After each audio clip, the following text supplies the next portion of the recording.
Novels paradise میں خوش آمدید۔ نیلم کا وقت بائدیوہ تبسم ایپیسوڈ 9۔ ڈیک، تم نے کیا سوچا ہو؟ کتنی ہمت ہے؟ کب تک برداشت کرو گے؟ سالم نے ریوالور پاکٹ سے نکال کر اس کی گردن میں ابھرتی ہڈی پر رکھا۔ آج پھر وہ اس کے پاس آیا تھا۔ میں کچھ نہیں بتا سکتا۔ ڈیک نے یہ جملہ تقریباً 2 منٹ میں ادا کیا تھا۔ نقاہت سے وہ ڈھہ سا گیا تھا۔ 2 چاڑنے والوں سے اس کی غذا مکمل نہیں ہو سکتی تھی۔ ڈیک کے جواب میں اس کے جسم میں شرارے بھر دیے تھے۔ وہ غصے سے بے قابو ہوتے اس کی جانب بڑھا تھا۔ ہاتھ آزاد تھے اس کے، پیر بھی۔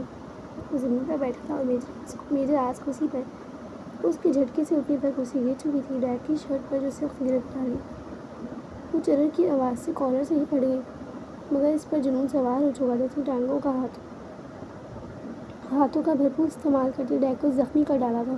خونم خون ہو چکا تھا وہ۔ بیسمنٹ کی دیواروں پر وہ اس کو کسی لچکدار گیند کی طرح اچھال رہا تھا۔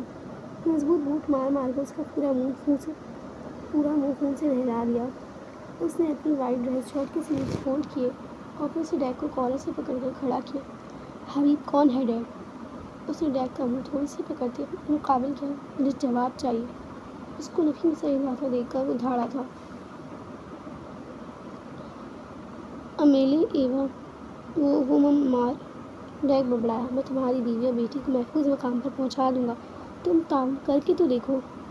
نے جال بچھایا۔ وہ کچھ بولنا چاہتا تھا مگر نقاہت کے باعث لفظ ساتھ دینے سے انکاری ہو گئے تھے۔ سالم نے پانی کا ڈبہ اس کے منہ پر دے مارا، پھر یہی ڈبہ اس کے ہاتھ میں تھما دیا۔ منرل واٹر پینے والا آج کھارا پانی پی رہا تھا۔ میں ایماس کی نس نس سے واقف۔ امیلی اور ایوا اس کے قبضے میں ہیں۔ جیسے ہی میں راز اگلوں گا، وہ بے دردی سے میری بیوی بیٹی کو مار دے گا، بلکہ ان کا خون تک پی جائے گا۔ ڈیک نے بمشکل بات مکمل کی۔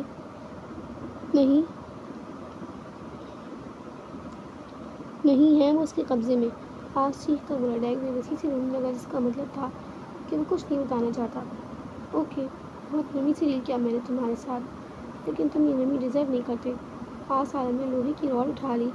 اب ڈیک کی چیخیں در و دیوار ہلا رہی تھیں۔ وہ تڑپ رہا تھا، رو رہا تھا، ہاتھ جوڑتا گڑ گڑا رہا تھا، مگر مقابل گویا پتھر تھا یا روبوٹ جس پر کوئی چیز اثر نہ کر رہی تھی، نہ التجائیں، نہ منتیں، نہ گڑگڑاہٹ۔ پورے 2 گھنٹے تمہارے سر پر بیٹھی رہی ہوں میں، میڈم بے ہوش ہو گئی۔ ایسا بھی کیا دیکھ لیا تم نے؟ چوزے کا دل لیے پھرتی ہو۔ وہ دونوں ٹیکسی میں بیٹھی گھر کو جا رہی تھی جب مہک بولی۔ آشی اور بینا کہاں ہیں؟ نیلم نے پسماندہ لہجے میں پوچھا۔ تمہیں ڈھونڈتے خوار ہوتے رہے، بعد میں پتہ چلا ایک لڑکی فائر کی آواز سے بے ہوش ہو گئی تھی۔ اسے میڈیکل ڈپارٹمنٹ لے کر گئے تو میڈم وہاں پر خون کرتی بیڈ پر سر پٹکتی ملی۔ خیر، آشی اور بینا کو تو میں نے گھر بھیج دیا، تمہیں ریسٹ کی ضرورت تھی۔ نرس نے جانے کون سی میڈیسن دی۔ 2 گھنٹے بعد ہوش آیا۔ میں نے سائیکا آپی کو کال کری تھی کہ ہم کچھ لیٹ ہو جائیں گے، وجہ نہیں بتائی۔ مہک تیز بول رہی تھی۔ اچھا، اس کی تقریر کے جواب میں فقط اتنا ہی کہہ سکی۔ ٹیکسی سگنل پر کھڑی تھی جب ایک بہت بزرگ فقیر آ کر ٹیکسی ڈرائیور سے مانگنے لگا۔ اللہ کے واسطے دیتا، کبھی اتنی مجبوری بتاتا۔ وہ چند روپوں کی درخواست کر رہا تھا۔ ڈرائیور نے جانے کیا کہا جب وہ پچھلی طرف آ کر شیشہ بجانے لگا۔ نیلم نے اپنا کلچ کھولا کہ گرین سگنل ملتے ہی ٹیکسی ڈرائیور نے اسپیڈ لگائی۔ روکو، تمہیں سنائی نہیں دیتا؟ کوئی تیسری آواز پر ٹیکسی رکی تھی۔ ہم نے اس فقیر کو پیسے دینے تھے، واپس لو، وہ نقاہت کے باوجود چیخ رہی تھی۔ یار، اب تو ہم کافی آگے آ گئے ہیں، مہک نے بے بسی سے کہا۔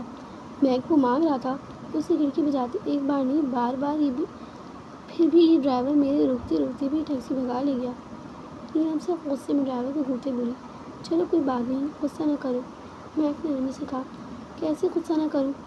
مہک، وہ فقیر ہمارے گھر پر آیا تھا، کیسی بے بسی تھی اس کے چہرے پر، کتنی فریادیں کر رہا تھا، التجا کر رہا تھا، گڑ گڑا کر کھڑکی میں جا رہا تھا۔ ہمارے پاس اتنا تو تھا نا کہ چند سکے اس کے کشکول میں ڈال دیتے، مگر نہیں، ہم نے دھتکار دیا۔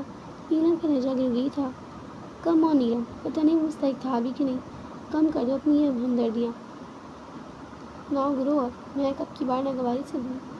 مستحق نامستحق میں نہیں جانتی مہک، مگر تم سوچو اگر کبھی ہم نے اللہ کا در کھٹکھٹایا اور بے شک اس کے پاس لاتعداد ہے نمازنے کو، مگر جس طرح ہم نے اس فقیر کو خالی جھولی لوٹا دیا، اسی طرح اگر اللہ نے بھی کبھی ہوتے ہوئے بھی ہمیں نہ دیا، خالی دامن تشنا لب چھوڑ دیا، تو ہم کیا کریں گے؟ نہ جانے کیوں وہ بے حد جذباتی ہوئی تھی۔ اللہ نہ کرے، مہک نے بے اختیار کہا تھا۔ کیا ہوا گڑیا؟ سائیکا کے دروازے کھولتے ہی تن پن کر کے اندر گھس گئی۔ سائیکا نے ایک مالخانہ نظر مہک پر ڈالی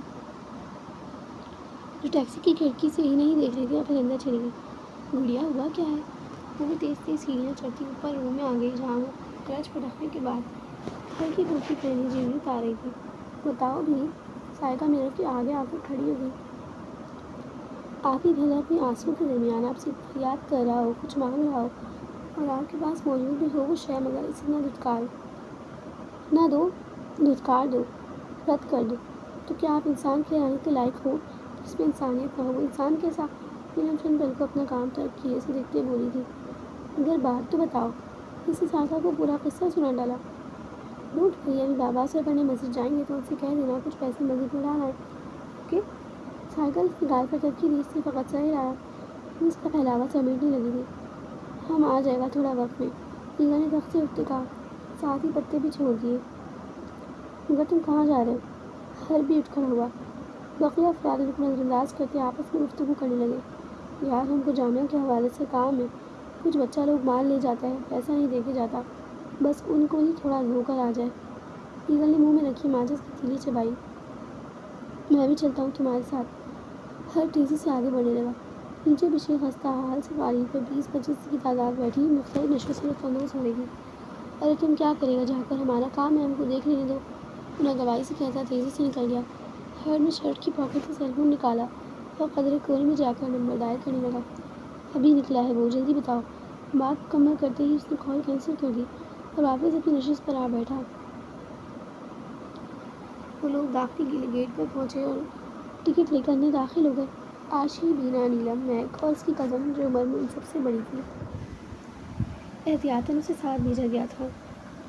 نیلم کی طبیعت خرابی کے باعث ایک دن چھوڑ کر آئی تھی۔ اندر داخل ہوتے ہی ایک گراؤنڈ سا آ گیا جس کو 4 چوکور حصوں میں بانٹ کر ان کے اطراف میں گملے لگائے گئے تھے۔ اس کے درمیان تھوڑی اونچائی پر پانی کے فوارے لگے تھے مگر فی الحال بند تھے۔ ہری بھری گھاس ایک طرف کونے میں چند لوگ شوٹنگ کر رہے تھے۔ میگ چلو شاباش، پیرس کی ہسٹری بتاؤ۔ آرشی نے اس کی کھچائی کرنے کے ارادے سے کہا۔ یار پلیز بور نہ کرو، نیلم تاتے ہوئے بولی۔ نہیں اب تو میں بتا کر رہوں گی، میگ بولنا شروع ہوئی۔ ساتھ ساتھ وہ اس ہزاروں گز پر مشتمل اس منزلہ عمارت کے اطراف میں چکر لگانے لگی۔ عمارت کے چاروں طرف 4 گنبد جبکہ چھت پر 5 گنبد موجود تھے۔ یہاں کس قدر حسین ہے یہ، نیلم نے تعریفی انداز میں کہا۔ یہ ماہر تعمیرات آغا محمد حسین مرزا ان کے ہے، میگ نے بتایا۔ ایکچولی شیوٹن موہٹا ایک ہندو تاجر نے یہ محل 1927 تعمیر کروایا تھا اپنے اہل خانہ کی رہائش کے لیے۔ پہلے یہ کراچی سے تجارت کو آیا تھا مگر اس کے لیے یہ شہر لکی ثابت ہوا۔ خیر پھر 1947 تقسیم ہند کے بعد وہ اپنی فیملی کے ساتھ ہندوستان چلا گیا۔ پھر یہاں وزارت خارجہ کا پہلا دفتر قائم کیا گیا۔ یہ دفتر 1964 تک قائم رہا۔ اسلام آباد میں دارالخلافہ قائم ہونے کے بعد اسے شفٹ کر دیا گیا اور پھر یہ عمارت فاطمہ جناح کی رہائش بن گئی۔ تب اسے قصر فاطمہ بھی کہا جاتا تھا۔ 1967 میں ان کی ڈیتھ کے بعد اسے حکومت سندھ کی تحویل میں دے دیا گیا۔ ساتھ ہی یہ حکم بھی جاری کیا کہ اس عمارت پر ایک عجائب گھر بنایا جائے گا جو پاکستان کے ثقافتی ورثے کی عکاسی کرے گا۔ 1999 میں موہٹا پیلس کا باقاعدہ افتتاح کیا گیا۔ یہ تھی اس کی ہسٹری۔ وہ لوگ پیلس کے دائیں طرف تھے جہاں بہت سارے مجسمے پڑے تھے۔ کالے پتھر سے بنا شیر، عجیب سا ہاتھی، سفید رنگ کا سر کٹا آدمی جس نے ہاتھ میں کوٹ تھام رکھا تھا، ایک عورت سرائی تھامے بیٹھی تھی جس میں سے پانی گر رہا تھا، ایک سپاہی کھڑا چیتا بیٹھا، ایک آدمی کے ساتھ بچہ کھڑا، آدھے سے زائد سیاہ رنگ کے تھے۔ وہ لوگ دوبارہ سے گھوم کر داخلی دروازے کے پاس آ ٹھہرے تھے۔ اندر سیل فون الاؤ نہیں ہے، آرشی نے بتایا۔ اوہ نو یار، یہ کیا بات ہوئی؟ ہم نے سیلفیز بھی لینی تھی، نیلم کو افسوس ہوا۔ پہلے اندر گھوم آتے ہیں پھر تصاویر لے لیں گے۔ بینا کی تجویز سب کو پسند آئی۔ اندر داخل ہوتے ہی وہ دنگ رہ گئی۔ کیا سرگزشت تھی، ایسے لگ رہا تھا کہ محل میں آ گئے۔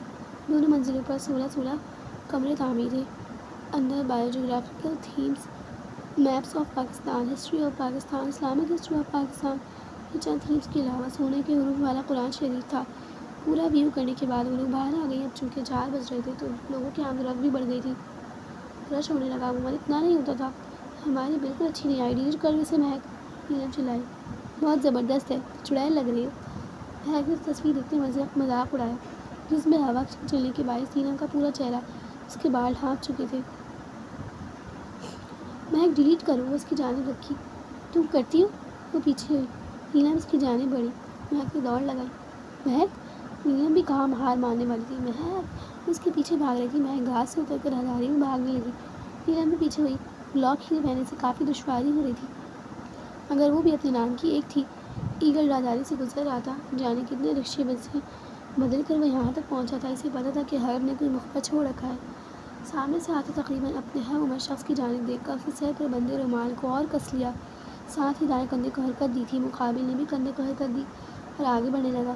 ایگل بھی اس کی جانب ہی بڑھا تھا۔ گہرے رنگ کے کرتے کی جیب سے ایک طے شدہ پرچی نکالی۔ بالکل پاس سے گزرتے ہوئے پرچی اس شخص کے ہاتھ میں تھمانے لگا تھا جب ایک لڑکی بھاگتی ہوئی ان کے بیچ سے گزرنے لگی۔ آہ! کسی پہاڑی جیسے وجود سے ٹکراتی وہ گھوم سی گئی۔ ایڈیٹ! راستے میں کھڑے ہیں!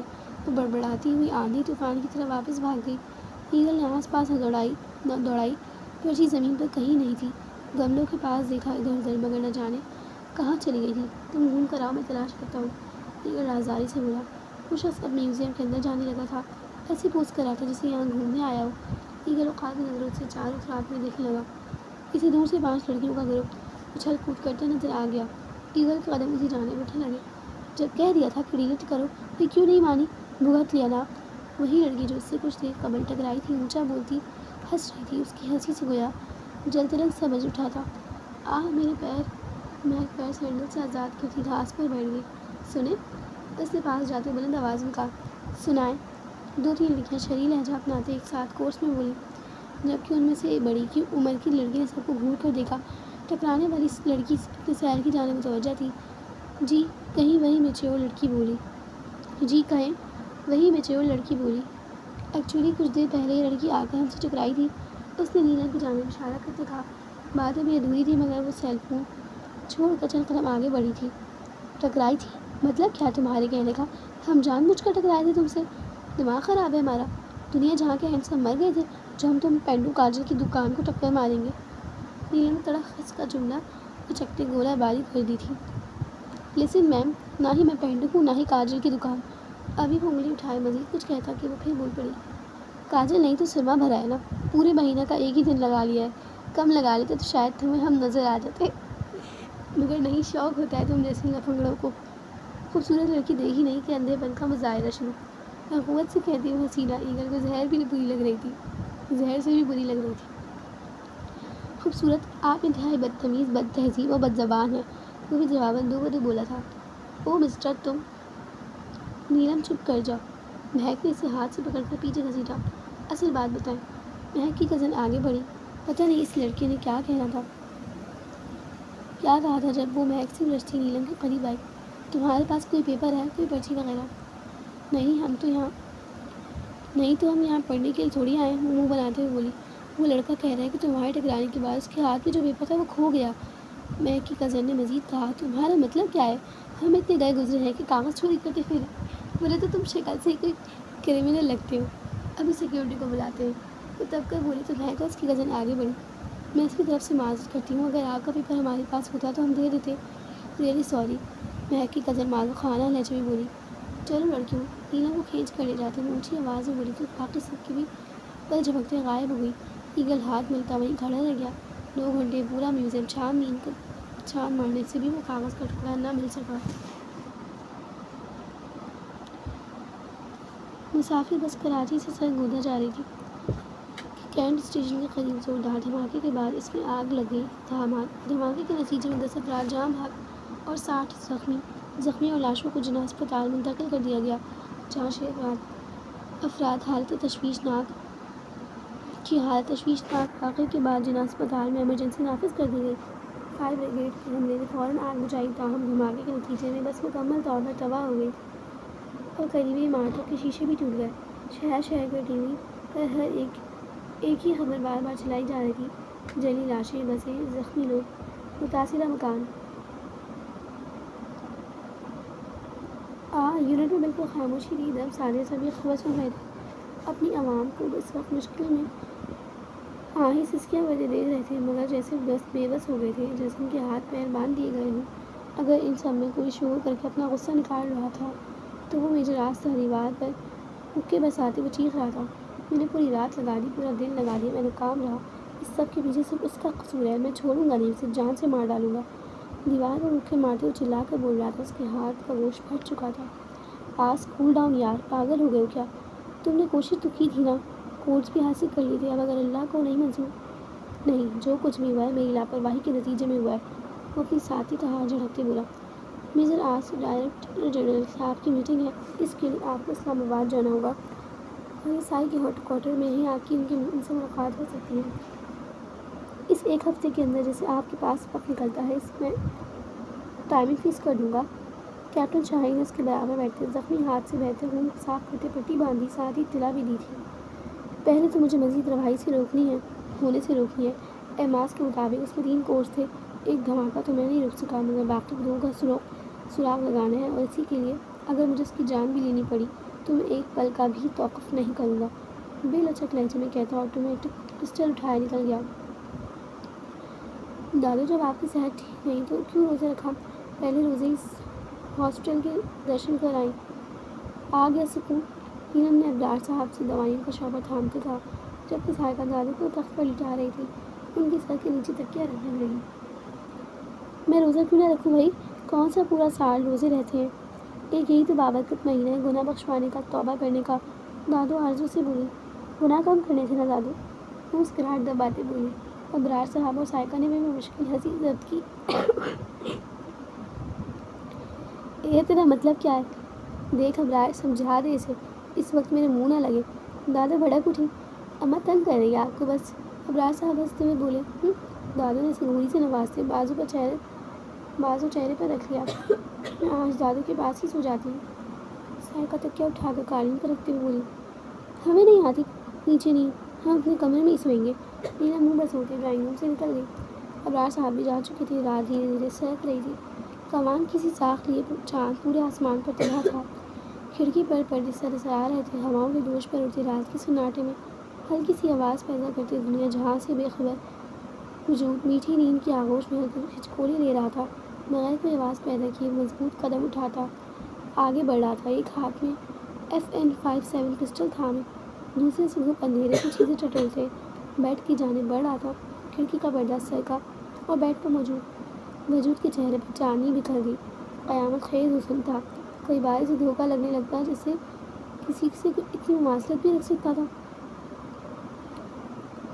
کئی بار اسے دھوکہ لگنے لگتا کوئی کسی سے اتنی مماثلت بھی رکھ سکتا ہے۔ دنیا سے بیگانے اس وجود میں ہلکی سی جنبش ہوئی تھی، پورے بیڈ پر پھیلی شہد رنگ زلفوں نے کچھ اور جگہ گھیر لی تھی۔ وہ بھوت سے آگے بڑھنے لگا، چند پل کے لیے وہ فراموش کر چکا تھا اپنے آنے کا مقصد۔ یہ چہرہ اگر چاہے تو ساحل کی ساکت لہروں میں بھی تباہی لے آئے۔ ابھی اس نے ایک قدم مزید اٹھایا تھا کہ بیڈ کے ساتھ پڑی سائڈ ٹیبل پر موجود الارم کلاک زمین بوس ہو گیا۔ وہ وجود ہڑبڑا کر اٹھ بیٹھا، اس سے پہلے کہ اس کی فلک شگاف چیخ کوئی نئی مصیبت کھڑی کرتی، وہ اس کا منہ بند کر چکا تھا۔ نیلم کے ہونٹوں پر اس کا زور اتنا تھا کہ اسے لگا اس کا سر تکیے کے اندر گھس جائے گا۔ بیڈ کے کنارے سیدھا کھڑا تھا اور ہاتھ اس کے منہ پر دھرا تھا، جبکہ دوسرے ہاتھ میں موجود پسٹل اپنے لبوں پر رکھ کر خاموش رہنے کا اشارہ کیا۔ شش، آواز نہیں، اگر ذرا سا بھی منہ کھولا تو تمہارے گھر والوں کو صبح تمہاری لاش ملے گی، انڈرسٹینڈ؟ نیلم کو لگا وہ سوکھ پھونک رہا ہے، وہ زور زور سے نفی میں صحیح لانے لگی۔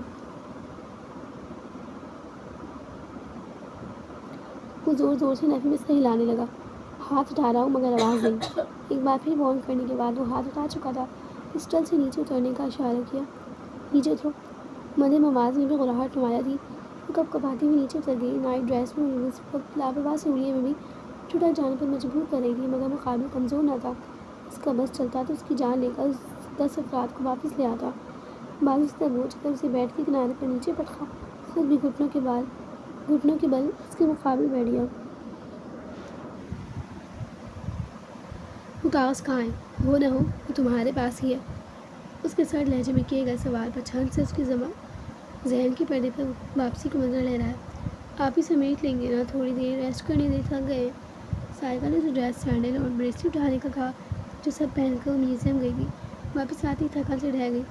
گڑیا، سینڈل صاف کر کے ریک میں رکھو، ڈریس بھی ہینگ کرو، اٹھو جلدی۔ اسے واہ واہ کہنے پر وہ منہ بناتی سیل پٹکتی اٹھی۔ سینڈل صاف کرتے اس نے بلاک ہیل کے نیچے دیکھا، ببل کے ساتھ کوئی کاغذ چپکا تھا۔ اوہ یہ تو وہی کاغذ ہے. اس نے کاغذ کا وہ طے شدہ ٹکڑا چنگن سے الگ کیا. کھولا تو وہ بالکل خالی تھا. یہ تو خالی ہے. عجیب آدمی تھا. اس کے لیے پاگل بحث کر رہا تھا. اس نے کاغذ سے روم کی ڈسٹ بن میں ڈال دیا جس میں صرف ردی تھی. بہت سارے کاغذات میں وہ پرچی بھی گم ہو گئی. کاغذ وہ تو ہم نے پھینک دیا. اس نے گھبراتے ہوئے خوفزدہ انداز میں کہا. پھینک دیا؟ میں پورے 2 روز سے پاگلوں کی طرف سے تلاش کر رہا ہوں. تم کہہ رہی ہو کہ پھینک دیا؟ بھڑک اٹھا. وہ بالکل خالی تھا. ہم اچار ڈالتے اس کا. اسے غصہ آ گیا. اسے بن بلائی مصیبت پر. خالی نہیں تھا وہ. اس میں جانیں محفوظ تھی 1000 لوگوں کی. وہ غرایا. ہمیں کیا؟ اس کی بحث کرنے پر وہ آپس سے باہر ہو گیا. بکواس بند کرو نہیں تو منہ توڑ دوں گا تمہارا. قاتل ہو تم 1000 لوگوں کی اور آگے سے اکڑ رہی ہو. وہ غضبناک تیور لیے بول رہا تھا. ہمارا یقین کرو. گھبراہٹ کے باعث اس کی زبان لڑکھڑانے لگی. چپ. ایک دم خاموش. نہیں تو ابھی گلا دبا دوں گا تمہارا. وہ دبی آواز میں غرایا. ہمیں کیا پتا تھا کہ وہ کاغذ کا ٹکڑا. اس نے نیلم کے بال سختی سے اپنی مٹھی میں جکڑ لیے. چہرہ کچھ اوپر کو اٹھایا. سرخی مائل ہونٹ اد کھلے تھے. اس کے منہ سے سسکاری نکلی تھی مگر خوف کے باعث مزاحمت نہ کر سکی. کاغذ کا ٹکڑا نہیں تھا وہ. نہیں تھا وہ کاغذ کا ٹکڑا. ہزاروں لوگوں کی زندگیوں کا امین تھا وہ اور تم ان زندگیوں کے قاتل ہو. بے لچک لہجے میں کہتا ہوں نیلم کے اوسان فتح کر گیا. آج کینٹ اسٹیشن پر جو لوگ مرے ہیں ان کی موت کی ذمہ دار تم ہو. وہ اسے پریشرائز کر رہا تھا کہ وہ اسے کاغذ لا دے. نہیں ہم نے کچھ نہیں کیا. اس کے آنسو روانی سے بہنے لگے تھے. وہ تو لال بیگ تک کو نہیں مان سکتی تھی کہ جا کے جیتے جاتے انسان مار دیتی. اس الزام پر اس کی جان ہوا ہونے لگی. وہ کاغذ اس باسکٹ میں ہے. اسے چھوٹی سی ڈسٹ بن کی جانب اشارہ کیا جو رائٹنگ ٹیبل کے پاس غیر ضروری کاغذات ڈالنے کو رکھی تھی. ایگل نے جھٹکے سے اس کے ریشم جیسے بال کو اپنی گرفت سے آزاد کیا اور اٹھ کر باسکٹ لے آیا. پھر اس کے سامنے پوری باسکٹ الٹ دی. بہت سے رتے پر جا بجا بدھر گئے. کرتے کی پاکٹ سے ٹارچ نکالی. ڈھونڈو. خود بھی ساتھ ہی مطلوبہ کاغذ کے لیے ہاتھ مارنے لگا. سر پر لال رنگ کا رومال لپیٹے. گہرے جامنی رنگ کا کرتا. سرمے میں ڈوبی آنکھیں جن کی ساخت ہی معلوم نہیں ہو پا رہی تھی. آدھے انچ تک بڑی شیپ. مونچھیں اور گھنگریالے کندھے سے بھی نیچے جاتے بال. بہت عجیب و غریب ہوئی ہے. مجھے بعد میں گھور لینا. پہلے کاغذ تلاش کرو. اس کی سرد آواز پر اس نے فوراً نظروں کا زاویہ بدل لیا. اس کی آواز بڑی اور پھٹکی تھی. یہی ہے. اچانک اس نے نیلم کے ہاتھ سے کاغذ جھپٹ لیا اور اٹھ کھڑا ہوا. اگر کسی کو بھی اس واقعے کی خبر ہوئی تو جان سے جاؤ گی.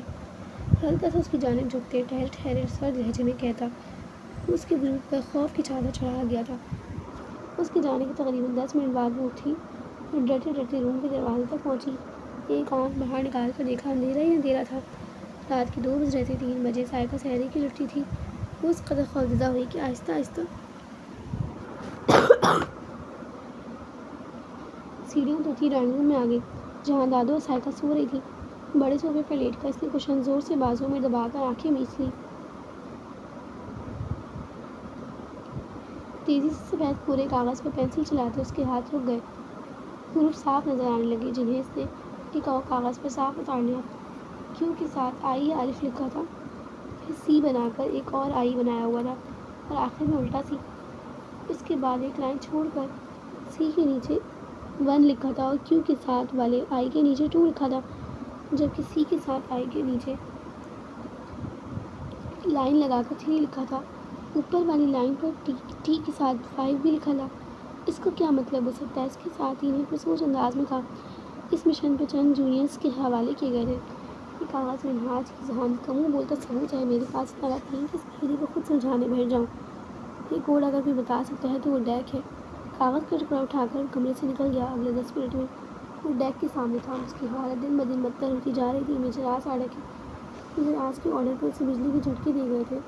گرم لوہے کی سلاخ سے پیٹا گیا تھا. اس کا یہ حال تھا شاید ہی چند روز مزید زندہ رہ پاتا.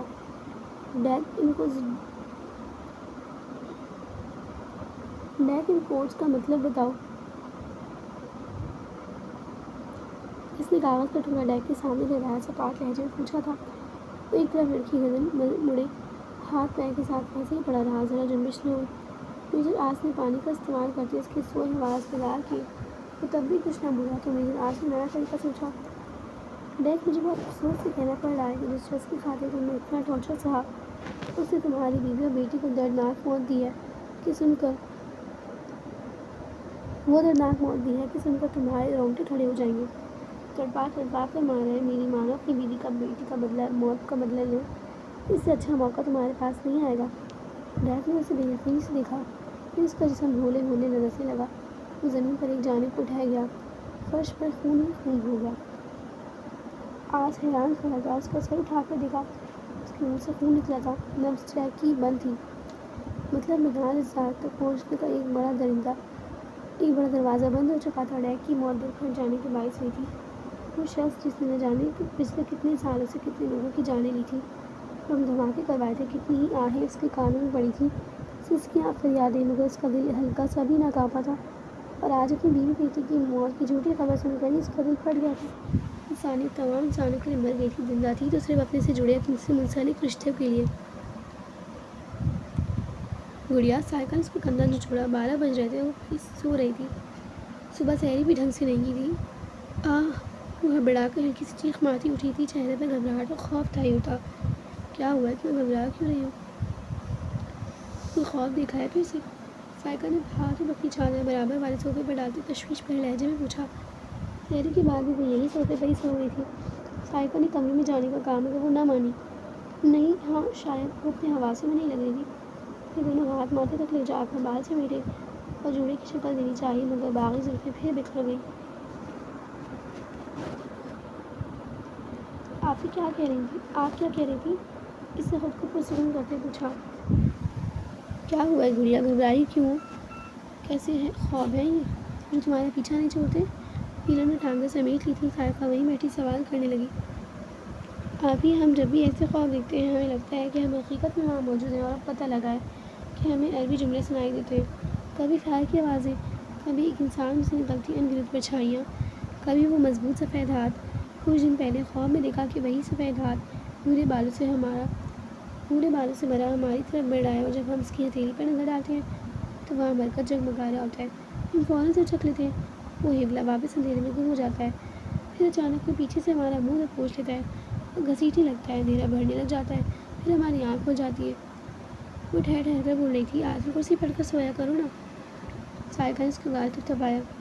نہیں آپ ہی، ہمیں لگتا ہے جیسے کوئی ہمارا انتظار کر رہا ہے، جیسے کچھ ہے جو ہمارا منتظر ہے، جیسے ہمارے ذمے کوئی کام لگایا گیا ہے، ہمیں جانا ہے اسے پورا کرنے کے لیے۔ وہ روز ہمیں بلاتے ہیں، یاد کراتے ہیں۔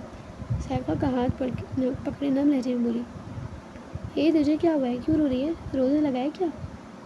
سائیکل کچھ کہنا چاہتی تھی کہ دادو لاٹھی تھامے واش روم سے باہر آئی۔ نہیں دادو، خوف دیکھ کر ڈر گئی ہے۔ سائیکل نے اٹھ کر دادو کی لاٹھی تھامتے تخت پر بٹھایا۔ ڈرانے والے بھی ڈر رہے ہیں، اللہ خیر کرے، دادو نے جیسے رات کا بدلہ چکایا تھا۔ نیلم نے ایک نظر انہیں گھورا اور خوشیاں پٹکتی ڈرائنگ روم سے نکل گئی۔ کم آن، لیٹس گو۔ پچھلے 2 گھنٹے سے مغزماری کرنے کے بعد، جانے کتنے صفحات ضائع کرنے کے بعد میجر آس عالم نے ایک کوٹ سمجھ ہی لیا تھا۔ 2 گھنٹے ہیں ہمارے پاس۔ میجر آس عالم نے پسٹل سنبھالی، اپنا چھوٹا سا بیگ اٹھایا اور نکل گیا۔ اس کا ساتھی بھی ساتھ ہی آیا۔ ہم کہاں جا رہے ہیں؟ اس کو الٹا پڑھو۔ میجر آس نے کاغذ اس کی جانب بڑھایا۔ کیو کو الٹا کیا تو پی بن گیا۔ یہ تو آئی ہے، پی آئی، تو سی کے ساتھ آئی لکھا ہے۔ اس نے کار ڈرائیو کرتے آس سے پوچھا۔ سی کے ساتھ آئی جوڑ کر دیکھو، ڈی بن رہا ہے، اب پھر الٹا سی لکھا ہے، مطلب پی آئی ڈی سی کا علاقہ۔ آس نے ایک ہاتھ سے اسٹیئرنگ سنبھالے، دوسرے کاغذ ہاتھ پکڑے سمجھایا، مگر اس سے ہمیں کیا پتہ چلے گا؟ ساتھی اب تک نے سمجھا۔ یہ جو انڈر لائن 1 2 3 لکھا ہے، ان کو جوڑ دو، C I D crime investigation department بنتا ہے، اور ٹی سے مجھے سمجھ نہیں آئی، اور یہ 5 مطلب بلاسٹ کی ٹائمنگز۔ وہ تفصیل سے بتا رہا تھا۔ اللہ کرے یہی ہو، مگر سر یہ تو بہت خطرناک ہے۔ سی آئی ڈی کے ادارے پر حملہ کرنے کا سوچ کر وہاں سے بہت بڑا ٹارگٹ چنا ہے۔ ڈی آئی جی کو کال کر لی گئی ہے، پولیس الرٹ، رینجرز بھی اور B D S bomb disposal squad کو بھی مطلع کر دیا گیا۔ آس نے مزید کہتے ٹرن لیا۔ وہاں پہ پہنچ تو گئے، پورے علاقے کو پولیس نے دھیان میں لے لیا، مگر اس ٹی کا مطلب نہیں سمجھ آیا۔ اچانک آس کی نظر بڑے سے ٹرک پر پڑی۔ ٹیم ٹرک، وہ زیر لب بڑبڑایا۔ پی آئی ڈی سی کا علاقہ شہر کا مرکزی حساس علاقہ تصور کیا جاتا ہے، جہاں وزیر اعلیٰ ہاؤس، 5 اسٹار ہوٹلز، ملک و غیر ملکی کمپنیز کے دفاتر واقع ہیں۔ علاقے کوریڈور علاقے کو ریڈ زون کا درجہ حاصل تھا، ایسے میں دھماکے کی صورت شدید نقصان کا سامنا کرنا پڑتا، مگر ایک بار پھر دشمن کی چال ناکام بنا دی گئی۔ دفاتر کے سامنے کھڑا بارود سے بھرا ٹرک پولیس نے بھی تحویل میں لے لیا۔ یہی نہیں بلکہ وہاں موجود 4 مشکوک افراد کو بھی حراست میں لے لیا گیا۔ نیلم کے کان سائیں سائیں کرنے لگے۔ تم ہزاروں لوگوں کے قاتل ہو۔ کان کی پردے پھاڑتی آواز۔ نہیں نہیں، ہم نے نہیں مارا، ہم قاتل نہیں ہیں۔ وہ تو ہاتھوں پر ہاتھ رکھ کر چیخ کر بولی، نہیں ہم نے نہیں کیا۔ اس کے آنسو ایسے راکھ کی صورت سے سیاہ کر چکے تھے۔ وہ صوفے کے پاس ہی نیچے بیٹھی چلی گئی۔ کیا ہوا گڑیا؟ گڑیا سائقہ افطاری کی تیاری کر رہی تھی، جنسی بھاگتی آئی، آپ ہی ہم نے کچھ نہیں کیا۔ اس کی جانب دیکھی، سسک کر روتی بولی تھی، ہوا کیا ہے؟ سائقہ نے اس کا آنسوں سے تر چہرہ اپنے ہاتھوں کی آلی میں تھام لیا۔ کچھ نہیں، وہ روتے ہوئے اس کے آغوش میں چہرہ چھپانے لگی۔ کسی حادثے کو بہت سوار کر لیا ہے انہوں نے اپنے اوپر، کوشش کریں انہیں کوئی پریشانی والی بات نہ بتائیں۔ شکریہ اسپر صاحب، افطاری کے وقت میں اسے کہاں ڈاکٹر کے یہاں لے جاتے، تبھی آپ کو زحمت دی۔ ابرار صاحب نے اپنے ہمسائے دوست کا شکریہ ادا کرتے کہا، شکریہ کیسا نیلم، میری بھی بیٹی ہے۔ وہ پیار بھری مسکراہٹ سے بولتے، ان کے ساتھ نیچے چلتی ہے۔ سائقہ نے اس پہ چارہ درست کرتی بات ہلانے لگی۔ یہ ایک اور بار ایسا ہوا ہے، مگر یہ کیسے ممکن ہو سکتا ہے؟ اس کی خبر تو میرے اور حبیب کے علاوہ کسی کو نہیں تھی۔ وہ پرسوچ انداز میں ہاتھوں کو ایک دوسرے میں پھنسائے بیٹھا تھا۔ پھر اپنی سیاہ کور والی ڈائری کھولی، جس میں جانے کون سے حساب کتاب درج تھے، مگر ABC 123 اسی طرح کے کوڈز لکھے تھے۔ 90 سے اگلا صفحہ غائب تھا، اس کے بعد 92 آ رہا تھا۔ اوہ، تو تم جو کوئی بھی ہو، میری اسٹڈی تک بھی پہنچ گئے۔ منہاج ڈائری غصے میں دور چھال دی۔ 90 والا صفحہ اس نے آخری بار استعمال کیا تھا، اس پر 2 دھماکوں کی تفصیل تھی، ایک تو ہو چکا تھا، دوسرا ابھی باقی تھا۔ 91 والے صفحے پر وہ تحریر چھپ گئی تھی جو اس نے 90 والے صفحے پر لکھی تھی۔